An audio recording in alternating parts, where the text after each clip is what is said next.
Salut tout le monde, eh bien aujourd'hui nous sommes dans un cinéma où nous n'étions encore jamais allés filmer. C'est le cinéma Spoutnik au 11 rue de la Coulouvronnière. C'est une salle qui a une programmation toujours très originale, très bien. Et on va directement rentrer, suivez-moi. Voilà, et si donc on filme aujourd'hui au Spoutnik, c'est parce qu'ils programment un film qui s'appelle Jessica Forever, et c'est un film que j'ai adoré.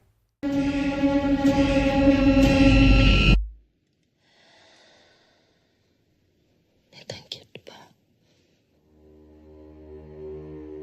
Alors Jessica Forever, c'est un film signé par Caroline Poggi et Jonathan Vinel. C'est un binôme de cinéastes qu'on ne connaît pas vraiment.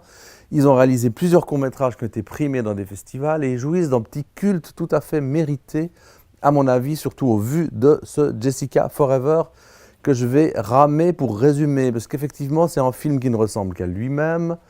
C'est un film qui n'arrive pas à se laisser enfermer dans une définition. C'est un film qui ne se raconte pas vraiment. C'est un peu un film qui sort de nulle part. Certains diraient ovni, mais j'aime pas cette appellation. Alors qu'est-ce qu'on y voit? On y voit une femme qui s'appelle Jessica, c'est l'héroïne, qui est entourée d'une sorte de reine, de déesse, de magicienne, de mère. On ne sait pas trop, un peu tous à la fois. Et autour d'elle, il y a une dizaine de garçons qu'elle a recueillis, des orphelins, et qui cherchent à survivre dans un monde particulier, un monde où ils sont régulièrement attaqués par des drones tueurs. Alors voilà en gros le cadre dans lequel se déroule ce film absolument atypique. J'ai volontairement pas donné de référence, mais c'est un film où on peut en voir beaucoup. Alors c'est un film qui relève à la fois de la dystopie, c'est un mot qu'on a inventé il y a quelques années. C'est également un teen movie, un film avec des ados. C'est également une sorte de moment de poésie, un film poétique avec des moments de magie, avec des ruptures de ton. C'est également un décalque de certains jeux vidéo. Tout ça, c'est des définitions qui sont toutes finalement un peu réductrices.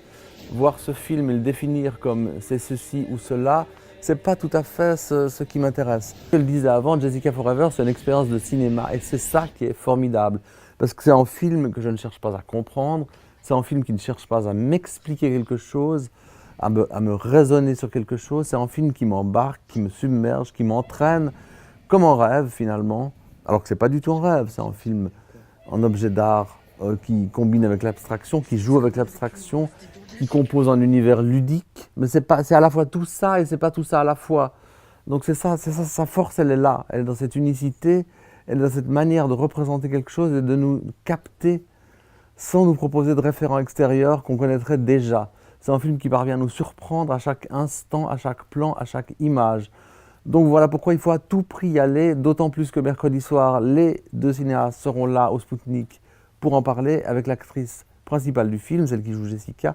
Elle s'appelle Aomi Muyok, elle est d'origine suisse. Ils seront tous là mercredi soir au Spoutnik le 8 mai pour en parler, mais le film dure jusqu'au 22 mai. Réservez vos dates.